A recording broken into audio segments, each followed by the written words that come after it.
আজকে তুই আমাকে খাওয়াচ্ছিস, কোনোদিন আমি তোকে খাওয়াবো। আরে তুই তো সার্ভ করছিস। তোকে আবার তাই তো বিয়ে হয়ে যাবে, পরের বাড়ি যাবে।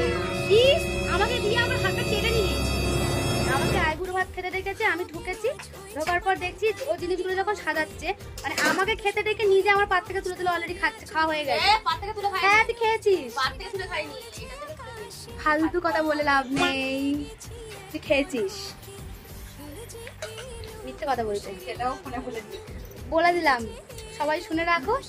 হ্যাঁ আমি দেখছি আমার পাত থেকে তুলে তুলে খাচ্ছে, আবার কি এক্ষুনি মিষ্টিটা দিতে গিয়ে মিষ্টিটা দেওয়া হয়ে গেছে, আবার তুই আঙুলটাই চেটে নিবি। তুই আমার পাশাপাশি বস, আমারটা খেলে তাহলে তোরটাও তাড়াতাড়ি হবে।